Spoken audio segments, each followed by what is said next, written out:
오늘은 은혜와 복음이라는 제목으로 말씀을 나누고자 하는데요. 여러분은 여러분의 삶에 대해서 만족하십니까? 여러분은 여러분 외모에 대해서 만족하십니까? 만족하시다 생각하면 손 한번 들어보실까요? 아무도 손을 안 들었어요. 지금 예지만 이렇게 들다가 내렸어요. 여기까지 갔다 내렸는데 나머지는 다 그냥 소망이 없어. 그래서 우리가 뭔가 이렇게 비춰서 생각해 보면 만족할 만하지 못하다고 느낄 때가 많죠. 누군가 비교해 보면 왜 그럴까? 왜 우리는 자기 자신에 대해서 만족하지 못할까? 대부분 만족하지 않는 것은 비교하기 때문에 그럴 때가 참 많이 있습니다. 근데 꼭 외모뿐만 아니라 삶에 대해서도 만족하지 못할 때가 많이 있는데, 제가 이렇게 보면 사람들이 자신의 삶에 대해서 만족하지 못할 때가 언제인가 이렇게 생각해 보고 또 이렇게 대화를 나누다 보면 대부분 자신들이 사용하였던 시간들에 대한 아쉬움을 많이 토로합니다. 내가 좀 더 잘했으면은 참 좋았을 텐데 라고 하는, 그러니까 지나간 시간 사용에 대한 아쉬움이 많아서 자신의 삶에 대해서 지금 만족할 수 없다, 이렇게 이야기하는 걸 보게 됩니다. 그래서 이제 질문을 하죠. 만약에 10년 전으로 다시 돌아간다면 어떻게 살 것인가? 그럼 거의 열이면 열 다 뭐라고 대답하면 지금처럼 살지 않을 겁니다. 정말로 열심을 다해서 한번 해볼 겁니다. 이렇게 이야기하는 거죠. 그러나 이미 엎질러진 불은 다 주워 담을 수도 없는 거 아니겠어요? 떠난 버스는 잡을 수도 없듯이, 그러는데 사람들이 다 자신의 삶에 대한 만족하지 않을 땐 이러한 이유를 대는 것을 볼 수가 있습니다. 뿐만 아니라 자기가 생각하고 또 준비했던 계획대로의 삶이 되지 않을 때 또 많이 아쉬워합니다. 여러분도 여러분의 생각대로 된 게 얼마나 됩니까? 사실은 긴 길을 보게 되면 하나님께서 우리의 삶을 다 인도해 주셨는데, 짧은 삶을 보면 내가 생각한 대로 되지 않을 때가 많아서 이렇게 좀 만족스럽지 못한 자신의 삶이다, 이렇게 이야기하는 것입니다. 근데 사실은 그런 거 다 뒤로 하고서 한번 조용히 생각해 보면, 내가 지금 이렇게 살아서 하나님을 예배하고 내가 이 자리에서 예배하고 그리고 또 앞으로 주어진 삶에 대해서 꿈을 꿀 수 있다는 건 정말 큰 은혜가 아닐 수 없는 겁니다. 사실은 하나님께서 셀 수 없을 만큼의 은혜를 주셨기 때문에 순간순간의 위기 가운데도 우리가 이겨낼 수 있었고, 그리고 하나님 나라를 소망하는 그 믿음이 흔들리지 않게 한 것입니다. 그러니까 하나님께서 때를 따라 돕는 은혜가 있었기 때문에 사실 우리의 삶이 위기가 수없이 있었음에도 불구하고 지금 이 자리에 있게 된 것이죠. 하나님께서 우리를 지켜주시지 않고 때를 따라 돕는 은혜를 주시지 아니하셨다면 우리는 이 세상의 유혹에 벌써 넘어갔을 겁니다. 벌써. 그러나 우리가 유혹에 완전히 넘어가지 않은 것은 참 하나님의 은혜라, 이렇게 말할 수밖에 없습니다. 제 삶을 이렇게 돌아보아도 얼마든지 세상 가운데 갈 수 있고 원망하며 살 수 있고 꼭 이렇게 정직하게 살려고 몸부림쳐야 될 이유도 없고 다 그런데 하나님의 간섭하심이 어렵고 힘든 상황 가운데서도 믿음을 가지고 살게 하고, 또 불법을 행할 수 있는 자리에서 정말 하나님의 뜻을 따라 살려고 몸부림친, 이게 다 하나님의 은혜가 아닌가 생각합니다. 얼마 전에 제가 어떤 목사님의 이렇게 상담을 받은 적이 있었는데, 이 목사님이 쉽게 가는 길이 자기 눈에 문제가 있었어요. 어떤 문제가 있었는데 그 문제를 해결할 수 있는 길은 아주 쉽게 갈 수 있는 길이 눈에 보였습니다. 돈만 딱 집어주면 문제가 다 해결될 수 있는 겁니다. 그런데 하나님께서 그의 양심 가운데 도대체 그거를 하지 말라는 아주 분명한 사인이 들리니까 결국은 손해를 보고 어려움을 겪었지만 불법을 행하지 않았습니다. 그러니까 그런 모습들은 이제 시간이 흘러가면 하나님이 이제 칭찬하시죠. 그 목사님이 저한테 이렇게 말씀하는데 제가 참 감동을 받았는데, 가족들을 모아놓고 가족들한테 내가 이렇게 불법을 행하여서 하는 걸 원하느냐, 그래서 내가 지금 있는 어떤 이 문제를 해결하기를 원하느냐, 아니면 정직하게 감으로 인하여 어려움과 힘든 길을 갈 수 있는데 그렇게 가는 것을 원하느냐. 그랬더니 가족들이 정직하게 갔으면 좋겠습니다. 가족들이 다 어려운 길이고 뻔히 보이는 길인데 정직하게 갔으면 좋겠습니다. 이런 얘기를 했다는 거예요. 그 얘기를 듣고서 큰 결단을 하게 됐고 실질적으로 어려운 길로 이제 가고 있습니다. 근데 그걸 생각해 보면 그건 하나님의 간섭하심이 없으면 할 수 없는 일이거든요. 눈에 보이는 건 쉬운 길이 보이는데 보이지 않는 어려운 길로 가야 되잖아요. 그러니까 이거는 하나님의 인도하심이 없으면 결단할 수가 없는 은혜인 것입니다. 저는 시간이 흐르면 분명히 그렇게 고백할 것 같아요. 하나님의 은혜였다. 그때 하나님이 도와주시지 않았다면 나도 불의한 자리에 서서 삶은 윤택할 수 있을지 모르지만 하나님 앞에 불의한 자로 섰을 것이다. 그 자녀들한테 계속해서 그런 얘기를 듣지 않겠습니까? 뭘 자랑하겠습니까? 그러니까 부모를 자랑할 수 있는 게 없는 거예요. 불의와 불법을 행하면서 권력을 가지고 어떤 삶을 윤택하게 누리는 그 부모를 향해서 양심을 가지고 있는 자녀들이 뭘 자랑할 수 있겠습니까? 저는 어떤 자녀도 불법을 행한 부모에 대해서 저는 그 양심에 반하는 행동을 할 수 없다 생각을 해요. 역사 속에서 그렇게 살게 되겠죠. 저는 그런 의미에서 본다면 우리가 하나님의 은혜가 없이는 우리는 거룩한 길, 믿음의 길을 갈 수가 없다 생각을 합니다. 바울은요, 부활이라는 놀라운 사실 앞에 자신의 신앙을 고백합니다. 자신의 지나온 삶에 대하여 그는 말하기를 모든 것이 하나님의 은혜였다, 이렇게 얘기합니다.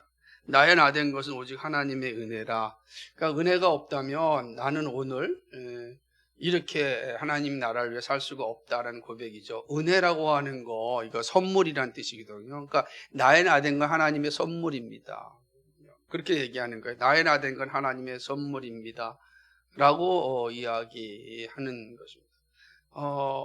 며칠 전에 이어령 전문화부 장관 이제 소천하지 않았습니까? 저도 젊을 때 정말 그분의 책을 많이 읽었고 제 세계관 책에도 그분의 핵 속에 바람 속에라고 하는 내용이 많이 담겨져 있어요. 한국인의 세계관을 이렇게 잘 표현한 사람은 우리가 세계관 공부하기 전에 잘 몰랐어요. 세계관을 공부하면서 한국인은 어떤 세계관을 가지고 있지라고 책을 볼 때 이어령 씨가 정말로 잘 정리했고, 이어령 책을 보게 되면 한국 사람이 어떤 사람인지를 정말 잘 알 수 있는 그런 아주 귀한 책인데, 그분은 이제 말년에는 예수님을 믿고 그 하나님 품 안에 안기었습니다. 확실한 믿음의 고백이 분명히 있는 그런 분입니다. 그분이 또 얘기하자면 자신에게 주어진 남은 삶은 하나님 주신 덤으로 사는 거다. 그러니까 하나님의 선물로 사는 것이었다. 그죠? 자기는 그렇게 대단해 여러 가지 언론인도 하고 교수도 하고 또 뭡니까 관료도 다 했지만 항상 외로워했다는 거예요. 주변에 아무도 없고 항상 자기만 알고 살았기 때문에 참 외로운 삶을 살았다, 이렇게 얘기를 합니다. 근데 하나님 만나고 나서 그의 삶이 완전히 다르게 되는 거예요. 자기가 살아야 될 이유와 목적을 분명히 인식하고 그의 남은 생애는 그렇게 살아간 걸 보거든요. 그 한 말이 바울 사도의 고백처럼 정말 하나님의 은혜였다, 이렇게 지금까지 살아온 게 하나님의 은혜였다는 것입니다.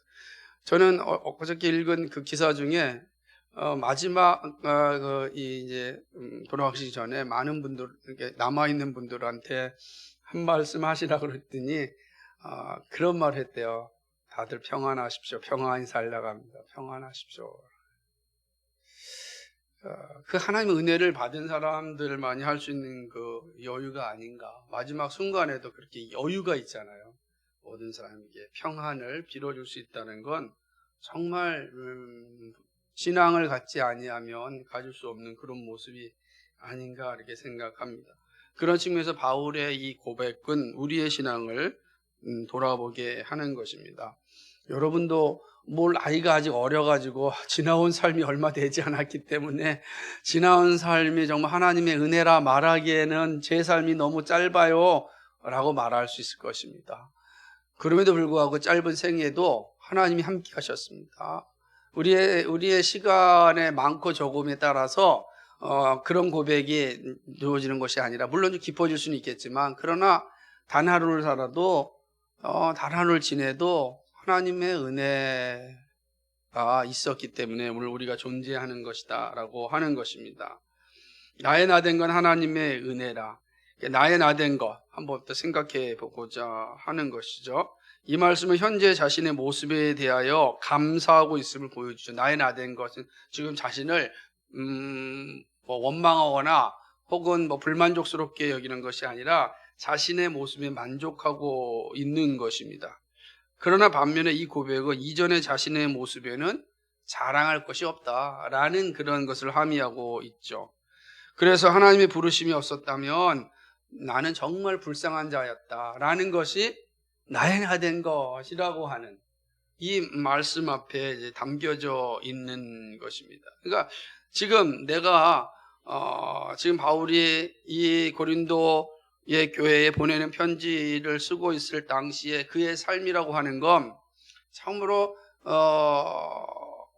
자기가 가졌던 모든 명예와 권력들을 다 버려두고 소아시아의 지역을 돌아다니면서 복음을 전하고 있는 거예요. 그 복음을 전할 때 그에게 다가왔던 일들은 모든 사람의 환대가 아니었습니다. 어렵고 힘들고 매맞고 모욕당하고 조롱당하고 정말 죽음의 고비를 수없이 건너야 했던 그런 상황이었습니다.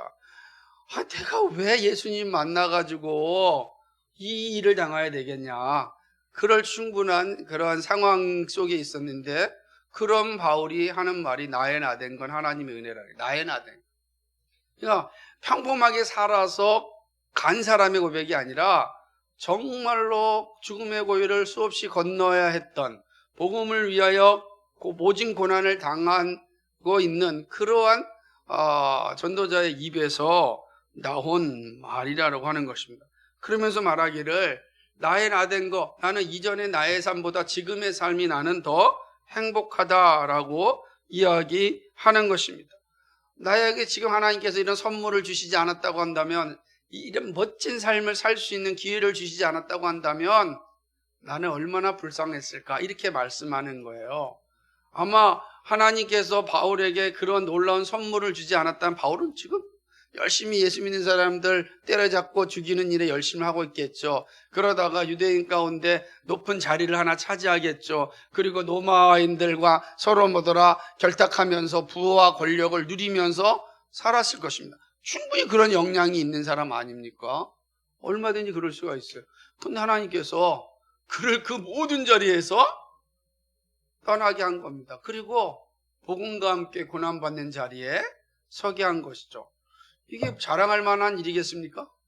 그런데 바울은 자랑한다는 거죠. 그러니까 하나님의 특별한 하나님의 은혜를 받은 사람, 하나님의 선물로 살아간다라는 인식을 가진 사람은 자신의 삶의 현장이 어떠하든지 간에 그곳에서 만족하고 감사하는 삶을 살아가게 되는 것입니다. 그리스도인들을 잡아 죽이는 일을 하는 사냥개와 같은 삶을 살았던 바울이 이제는 하나님 나라를 위해서 고난받는 삶을 살아가고 있습니다.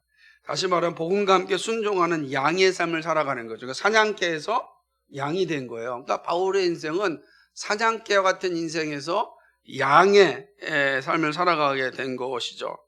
이전에 바울이 아니다라고, 나는 전혀 다른 존재가 되었다, 이게 나의 나된 것이라고 하는 이 고백에 담겨져 있는 것입니다.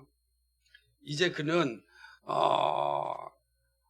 이 그리스도인들을 잡아 죽이는 사냥개 같은 삶이 아니라 이제 그리스도인들을 섬기고 그리스도를 증거하는 그러한 증인의 삶을 살아가게 된 것이죠. 정말 놀라운 변화 아닙니까? 정말 어마어마한 변화예요. 어마어마한 변화. 바울이 이러한 고백을 할 수 있었던 변화의 근거는 무엇인가? 즉 나의 나된 것이 무엇인지, 어떠한 은혜인지 우리가 궁금하지 않습니까? 도대체 바울에게는 어떠한 이런 변화가 있었기에 그는 나의 나된 것, 이전의 나의 삶, 내가 세상에서 누리던 그것보다도 난 너무 행복하다, 이렇게 말할 수 있겠는가? 여러분, 예수 믿기 전과 예수 믿은 후, 또는 정말로 믿음이 연약할 때와 믿음이 충만할 때 삶의 변화를 보면서 이전 삶을 그리워하는 사람 있습니까? 없단 말이에요. 이전 삶이 아무리 화려하다 하더라도 그 삶을 다시 돌아가려면, 아니 난 그 삶 돌아가고 싶지 않다, 나는 지금이 어렵고 힘들어도 지금이 너무 좋다 라고 말하지 않습니까? 여러분에게는 어떤 변화가 있었습니까? 왜 그런 생각을 가지십니까? 지금 바울도 마찬가지. 바울도 나의 나된 거라고 하는 것은 바울 자신에게 일어났던 엄청난 변화가 이런 고백을 하게 한 것입니다. 그 내용을 좀 자세히 살펴보고 또 우리의 모습을 살펴보고자 하는 것입니다. 바울에게 있어서의 대전환의 모습, 그는 어떤지 한번 살펴보겠습니다. 첫 번째, 이 바울은요, 복음 율법적 유대인에서 복음적 그리스도인이 되었습니다. 이 대전환이 일어난 겁니다. 그러니까 율법에서 복음으로의 전환이 바울에게 생긴 겁니다. 그러니까 그는 율법의 사람이었는데 그가 복음의 사람이 된 거잖아요. 그러니까 그의 변화되기 이전에는 율법에 충실한 사람이었어요. 근데 그 변화가 어떻게, 그 율법을 떠나 복음이 그의 삶을 지배하게 된 것입니다. 바울은 율법에 있어서는요, 부끄러움이 없는 사람이었습니다. 빌립보 3장 5절을 보면은 정확히 자기를 고백하는데, 나는 뭐 유대인 중에 유대인이요 바리새인 중에 바리새인이라 정말 자기만큼 이 유대 율법에 충실한 사람이 없다라고 이야기하는 것입니다. 그러니까 로마서 8장 1절에 있는 것처럼 스데반 집사의 그 죽는 사건 앞에서 당당한 거죠. 유대인 중에 유대인이었던 그는 사람 죽이는 일 앞에서도 눈 깜짝하지 않았어요. 그만큼 자신만만, 자기 세계관에, 자기 확신에 가득 차면요, 다른 사람이 보이지 않는 겁니다. 다른 사람이 보이지 않는 거예요. 지금 보세요. 그러니까 자기 생각이 옳다 그러면 상대방은 무조건 악으로 규정할 수밖에 없는 거잖아요. 지금 전쟁이라는 게 그런 거예요. 전쟁은 항상 그런 의식이 생기면 일어나는 거예요. 내가 옳다, 저놈이 잘못했다 그러면 전쟁이 일어납니다. 여러분, 개인 간의 관계도 그렇거든요. 내가 옳다, 저거 틀렸다 그러면 그냥 아주 저 사람의 이야기는 어떠한 이야기를 듣지 않아요. 그리고 죽여야만 내가 산다라는 생각을 갖는 겁니다. 그게 커지면 전쟁이 되는 거죠. 그게 부패한 인간의 본성이에요. 그러니까 인간이 죄가 들어오면 죄성은 항상 그 일을 하는 거죠. 왜냐하면 죄성의 핵심이 뭐냐면 하나님이 있어야 될 자리에 자기가 올라간 거거든요. 그러니까 우상숭배의 자리란 말이에요. 그리고 자기의 판단이 가장 옳다고 생각하는 거죠. 남의 판단에 대한 인식을 갖지 않는 게 죄가 들어온 거예요. 근데 그리스도의 은혜가 오게 되면 그 행위에 대하여서 돌아보게 되는 겁니다. 내가 옳은가? 이 놀라운 일이 일어나는 거죠. 바울은 누구보다도 율법에 자신하였습니다. 율법을 통하여서 행하는 일에 있어서 정정당당하였습니다. 그는 다 자기가 하는 일이 옳은 일이라고 생각했습니다. 근데 복음이 그에게 왔습니다. 예수 그리스도께서 그를 찾아왔습니다. 그러자 자기가 한 행위에 대한 의심이 생기고 자기가 한 행위가 옳지 않음을 인식하게 된 것입니다. 예수 그리스도를 만난 후에 율법은 구원에 있어서 무익함을 알게 된 것입니다. 자기가 한 행위가 얼마나 무익하였는가 생각하는 것이죠. 그리고 하나님의 은혜를 믿는 믿음으로만 구원에 이른다는 사실을 알게 되었고 전하게 된 겁니다. 완전히 바뀐 거죠. 그러니까 율법의 사람이 복음의 사람이 되자 생각하는 것, 자기의 존재에 대한 인식, 살아가는 삶의 방식이 다 바뀐 겁니다. 이게 완전히 바뀐 거예요. 그러니까 율법으로 가득 찬 자기의 생애가 복음이 들어오자 다 바뀝니다. 내가 누구죠? 인식이 달라지는 거예요. 율법의 사람들은 항상 예수님께서 말씀하셨듯이 다른 사람의 눈에 있는 티끌 찾는 일에 열심인 거예요. 재단하고 판단하고 결정하는 일입니다. 근데 복음이 오니까 자기 눈에 있는 뜰보가 생겨나는 거예요. 다 보이는 거예요. 내가 정말 죄인이구나. 죄인인 내가 남을 지적하고 남을 정죄한다는 게 얼마나 어리석은가를 인식하게 된 거죠. 그래서 오호라 고백하는 거예요. 예? 나는 죄인 중에 괴수입니다. 누가 이 사망의 법에서 나를 구원해 내시겠습니까? 라고 고백할 수밖에 없다라고 하는 것입니다. 이제 그는 율법으로는 사람이 온전히 될 수 없고 오직 복음으로만 온전하게 될 수 있음을 자기 자신이 깨달은 거예요. 그래서 그는 로마서 3장 20절과 22절에서 위대한 복음을 선언합니다. 한번 찾아볼까요? 로마서 3장 20절과 22절 같이 있습니다. 매우 중요한 겁니다. 아주 로마서의 아주 그냥 이 고갱이라고 할 수 있는 그런 말씀입니다.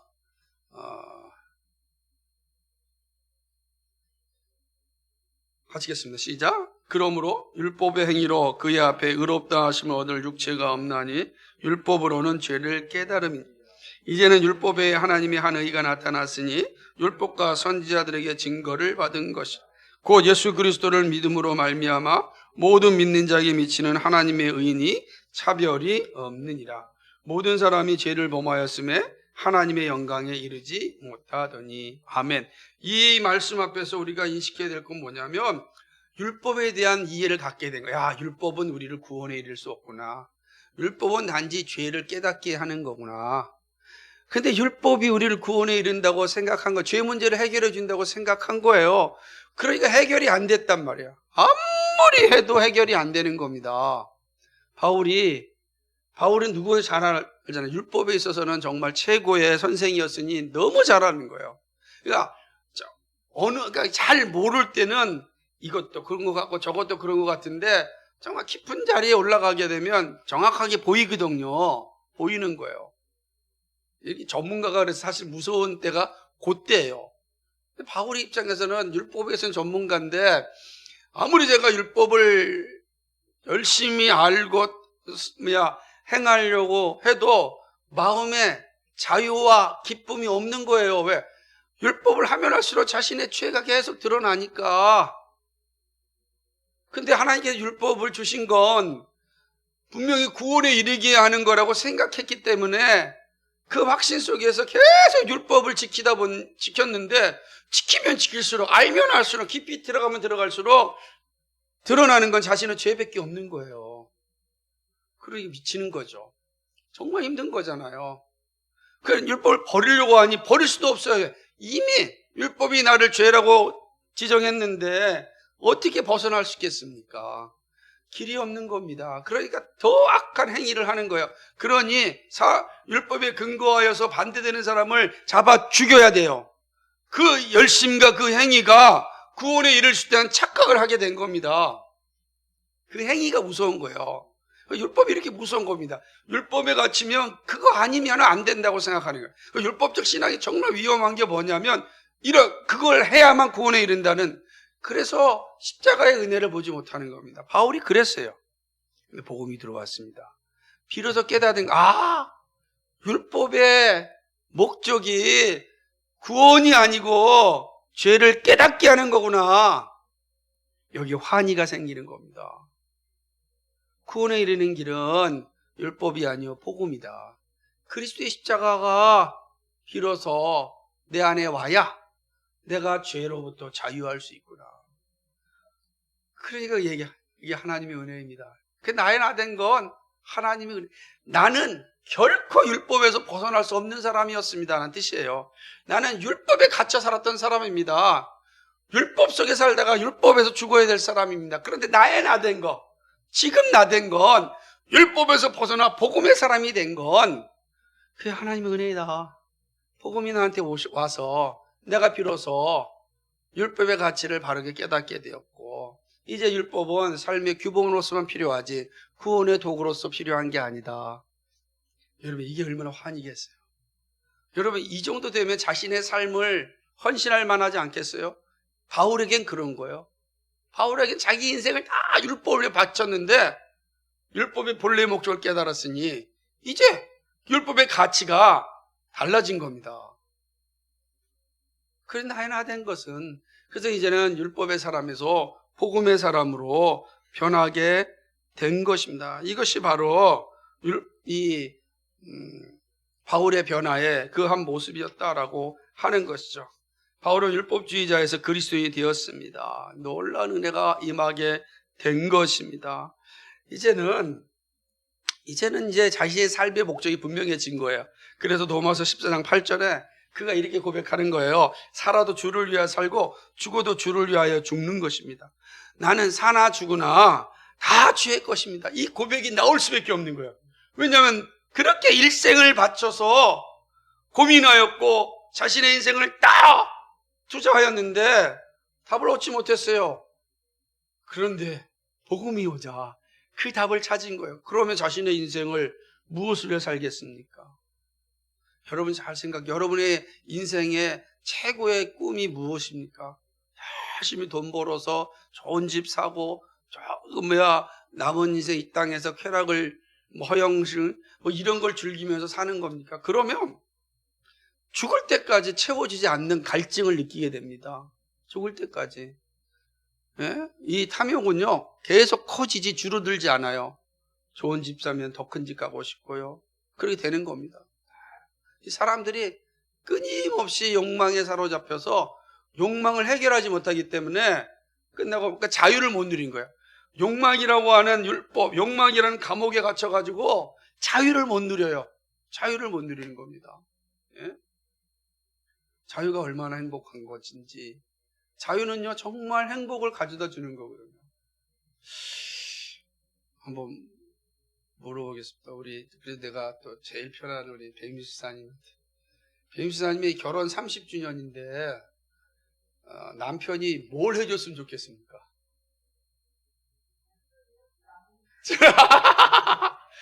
이거 완전히 또 이렇게 답이 오면 늘 당황스러운 거야. 감사합니다. 정말 중요한 거예요. 왜냐하면 많은 사람들이 뭔가 어떤 기념일이나 이런 걸 통해서 기대가 너무 많잖아요. 그죠? 기대가 많은 거예요. 기대에 미치지 못하면 어떻게 되겠습니까? 속상하잖아요. 나를 사랑하지 않는 것 아닌가? 내가 이렇게 고생했는데 이것도 안 해주는가? 이런 생각이 막 들게 되는 거예요. 사람의 욕망이라는 건 해결이 안 돼요. 올해 만약에 10주년 때 예를 들면 반지 10만 원짜리 해줬으면 20주년 때 20만 원짜리 해주길 기대하는 거예요. 30주년 때 30만 원짜리 해주길 기대하는 거예요. 그런데 모든 사람들이 다 그럼 10만 원 사줄 수 있는 수준에서 20만 원대 사줄 수 있는 수준으로 30만 원 사줄 수준으로 계속해서 그 사람이 부를 가져야만 사줄 수 있는 거 아니에요. 그럼 모두가 그렇습니까? 근데 올해는 10만 원짜리 어떻게 사줬는데 20주년이 됐는데 가산이 줄어가지고 만 원짜리 몇 개 살 수가 없어요. 그럼 어떻게 되겠어요? 기뻐하겠습니까? 내 인생 왜 이 남자 이 여자 만나서 이렇게 됐을까 한탄하시겠습니까? 일반적으로 후자가 많을 겁니다. 우리 좀 생각을 좀 해야 된다는 거예요. 욕망이라는 거는 결코 잡아놓을 수가 없으니까 그게 목적이 되면 죽을 때까지 욕망에 갇혀서 욕망의 감옥에 살다가 끝나는 거예요. 자유를 못 누리는 거예요. 바울이 말하면 나는 그렇게 고백하는 살아도 주를 위해 살고 죽어도 주를 위해서 죽는 것입니다. 사나 죽으나 나 주의 것입니다. 자유를 누린 사람들이 할 수 있는 고백이죠. 자유를 누릴 수 있는 거죠. 이렇게 바울은 철저하게 그리스도를 전하는 복음의 증인이 되었습니다. 얼마나 감사하죠. 두 번째로 바울은 세상의 명예를 얻고자 하는 탐욕에 목숨 거는 자에서 복음과 함께 고난받은 자가 되었습니다. 자연스럽게 이어지는 내용입니다. 복음주의자로 변한 바울은 더 이상 이제 세상 명예에 관심이 없었습니다.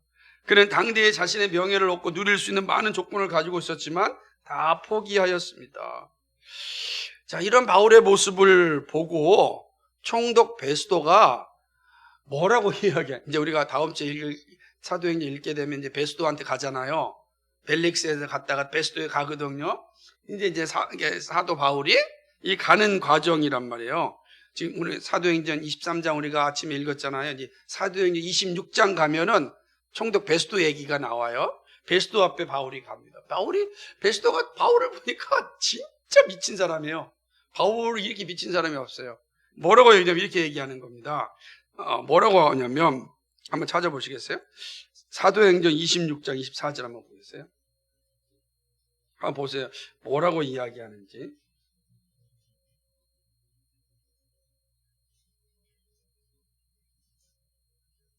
24절, 25절, 계속 봐야 되겠네. 한번 읽어보겠습니다. 시작. 바울이 이같이 변명하며 베스도가 크게 소리하여 가로되, 바울아, 네가 미쳤도다.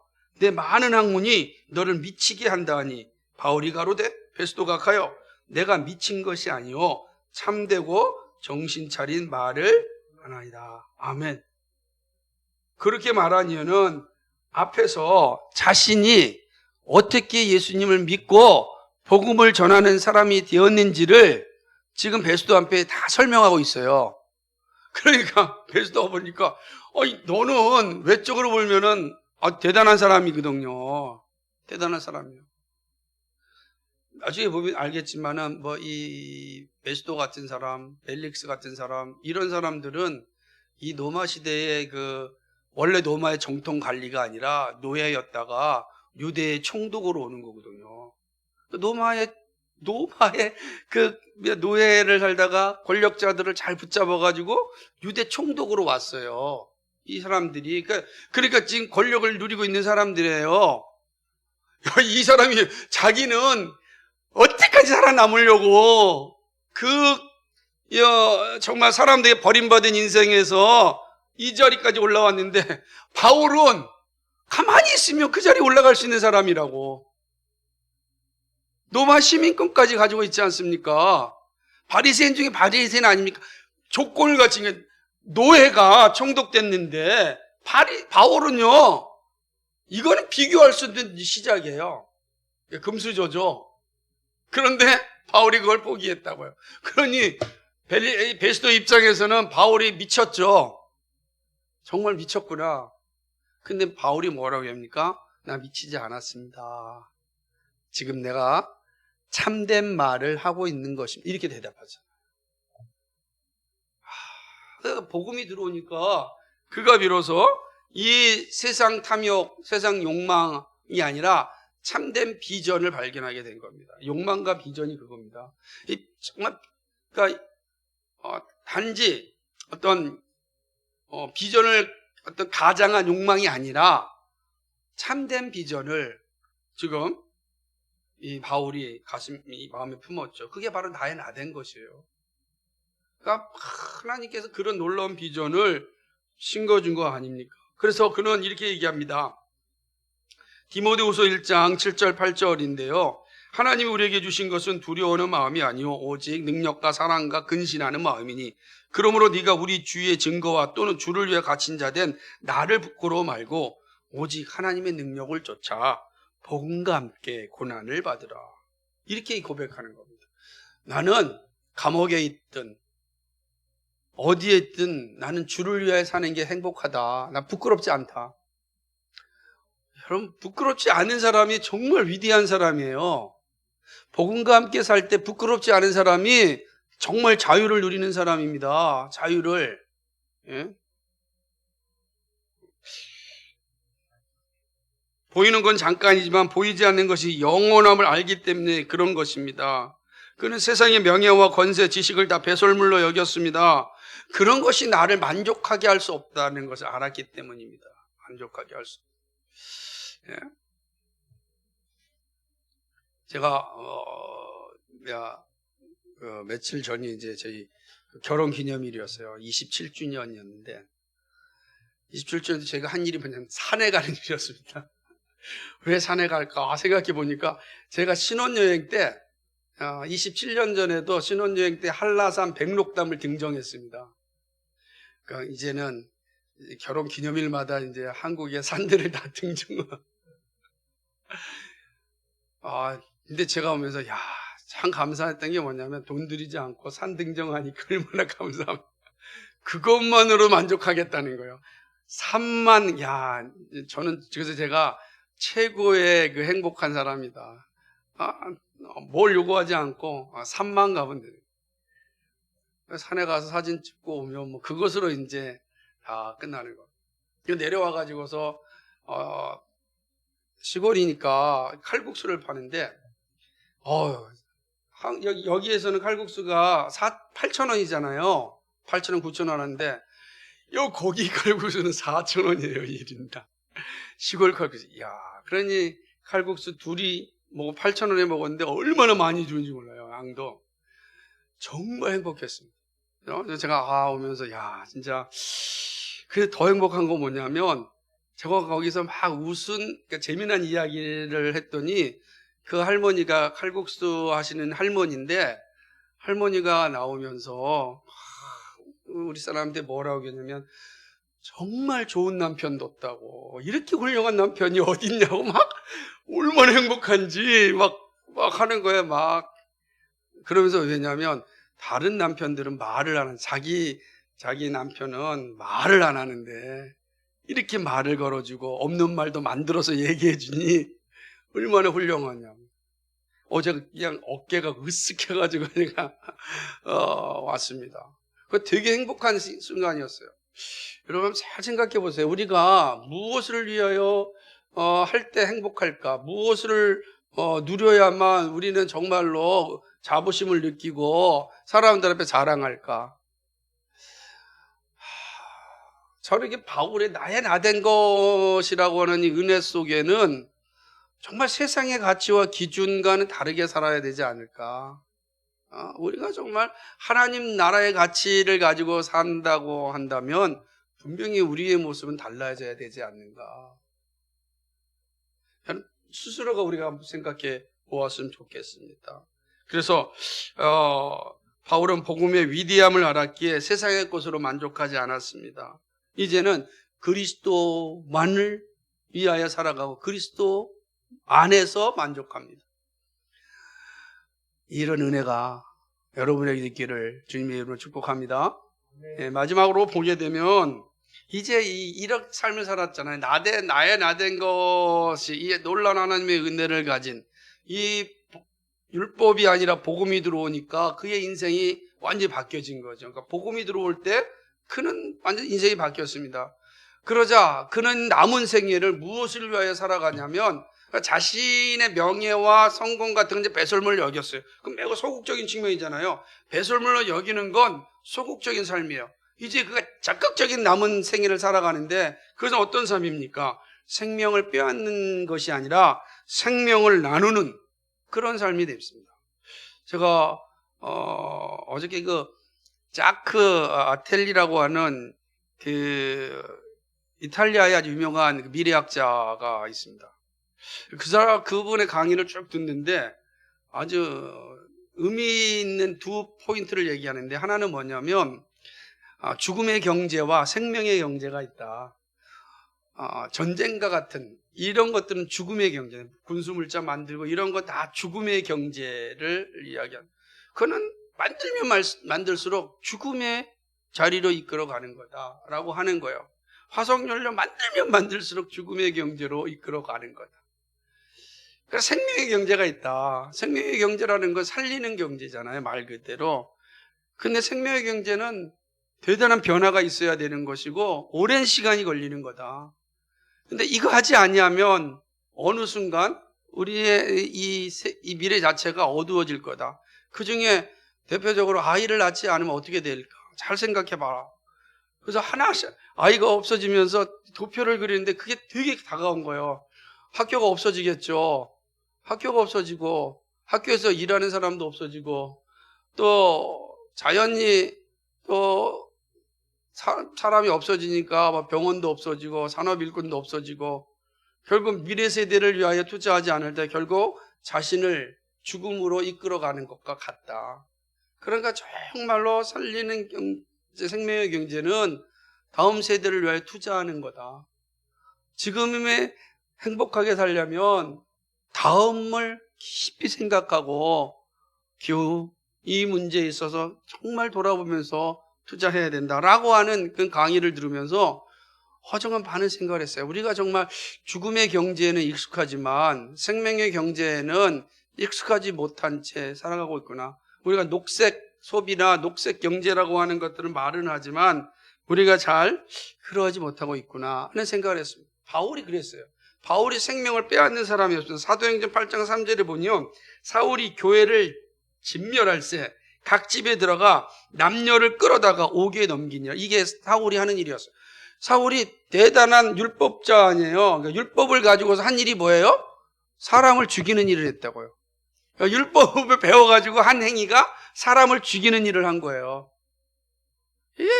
그러니까 죽이는 일에 누구보다도 열심을 내었던 게 그의 전반기 인생이었다면 복음이 그를 찾아오자 그는 이제 사람을 살리는 삶을 살아가게 되는 것입니다. 그렇죠? 그렇죠. 그는 어떠한 순간에도 이제 사람을 죽이는 일에 앞장서지 않고 살리는 일을 하게 되는 것입니다. 이방인의 사도로 온갖 죽음의 위기를 겪으면서도 그는 끊임없이 생명의 복음을 전하였습니다. 한 번은 드로아에서 유도거라고 하는 청년이 설교를 듣다가 옥상에서 떨어져 가지고 죽었습니다. 졸다가 떨어져 죽은 거예요. 우리는 2층이 없으니까 떨어져 죽지는 않지만, 그죠? 2층에 졸다가 떨어져 죽었습니다. 참 끔찍한 사건이죠? 근데 바울이 그 유두고를 다시 살려줍니다. 만약에 율법의 관점으로 본다면 유두고는 잘 죽은 거예요? 못 죽은 거예요? 심판받은 거예요? 심판받은 거지. 감히 하나님 말씀을 전하고 있는데 줘라? 그래서 떨어 죽었으면 어떻게 됩니까? 선포해야 될 거 아닙니까? 하나님의 징계가 임하였다. 그죠? 그렇다고 해도 할 말이 없겠죠? 안 그렇습니까? 옛날 바울이었다면 그렇게 했을 겁니다. 근데 바울이 유독을 살려줍니다. 그죠? 그렇게 행하는 삶을 살아가지 않죠. 그렇게 되는 거죠. 그래서 이제 그 일, 생명을 살리는 일은 복음 전하는 일이거든요. 복음이 가면, 복음은 자기를 살렸듯이 복음은 가는 곳마다 생명을 준다. 영생을 주는 거다는 것이 바울은 확실하게 인식한 거예요. 이렇게 고백하죠. 사도행전 20장 24절입니다. 한번 찾아보세요. 바울이 뭐라고 얘기했는지. 사도행전 20장 24절.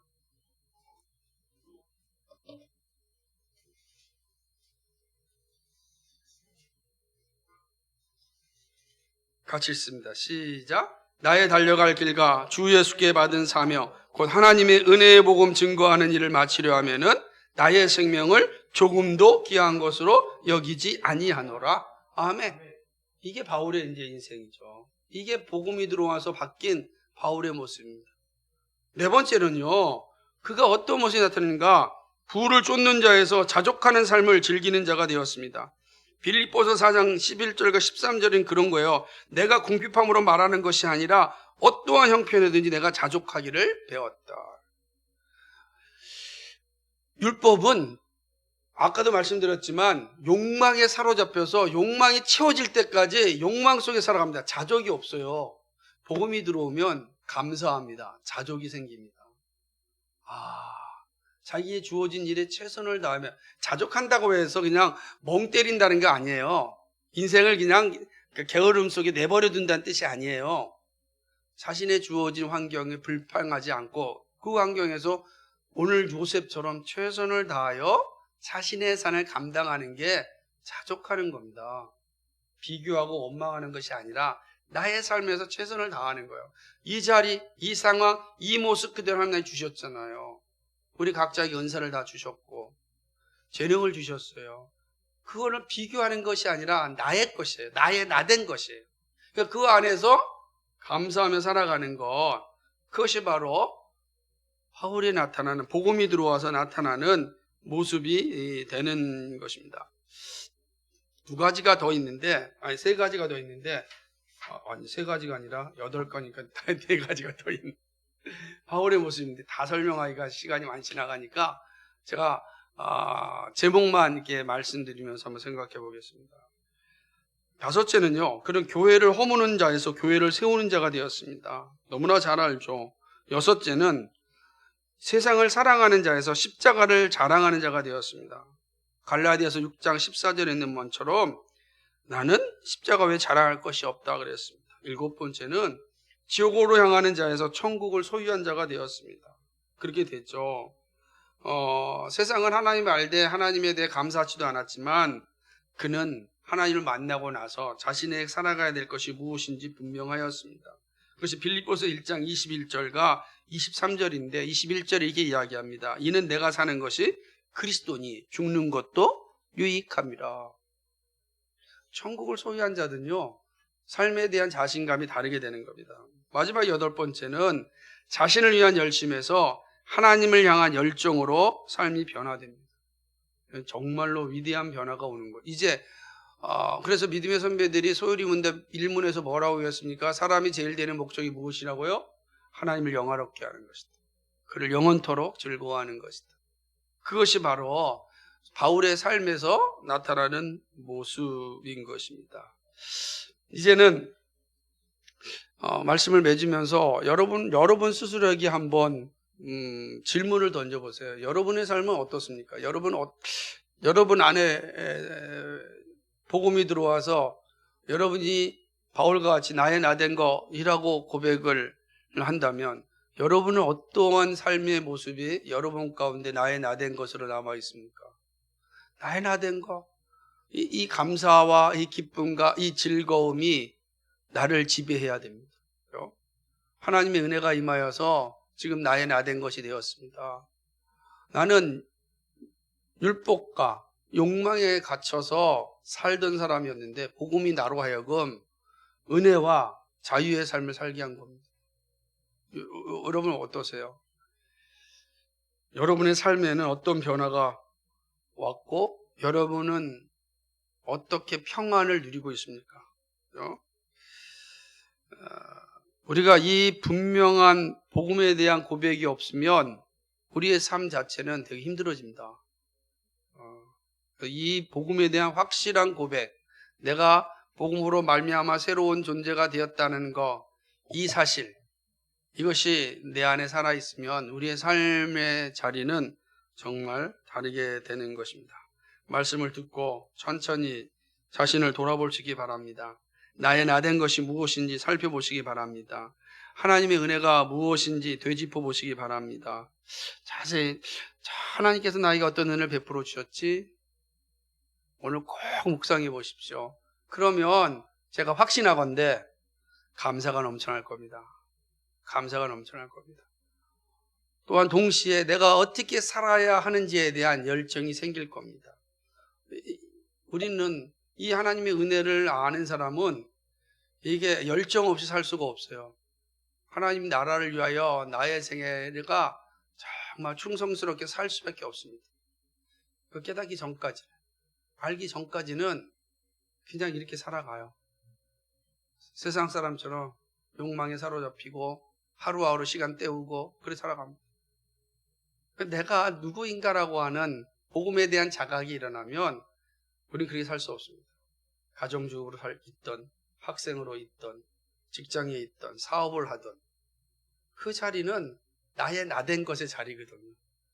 하나님의 은혜가 임하는 자리거든요.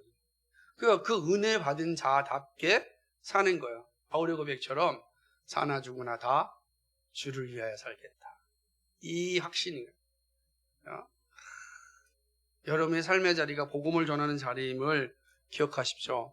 여러분의 있는 그 자리가 하나님의 은혜의 자리임을 항상 기억하시고 그 주님과 함께 여러분의 생애가 복되기를 주님의 이름으로 간 축복합니다. 아멘. 거룩하시고 자비하신 하나님 고맙고 감사합니다. 나의 나된 것은 하나님의 은혜라 고백한 바울의 모습을 통하여서 우리의 모습을 생각해 보았습니다. 복음이 들어와 변화된 이 바울이 어떻게 그의 인생이 달라졌고 어떤 삶을 살아가는지를 우리가 보게 되었습니다. 하나님 아버지, 이것이 바울의 모습만이 아니라 복음이 들어온 자들의 모습임을 알게 됩니다. 오 여호와여, 이 놀라운 은혜 가운데 저희들 서게 하시고 복음이 주는 자유, 복음이 주는 기쁨, 복음이 주는 평안을 만끽하며 살아가는 저희들 되게 하여 주옵소서. 보라, 이전 것은 지나갔으니 새로운 피조물이야. 새롭게 된 생각, 새롭게 된 존재, 새롭게 된 자각을 가지고 새로운 삶을 살아가는 주님 오시는 그날까지 그의 영광을 위하여 우리의 생애가 멋지게 쓰여질 수 있도록 은혜 베풀어 주옵소서. 감사드리며 예수 그리스도님 받들어 기도하옵나이다. 아멘.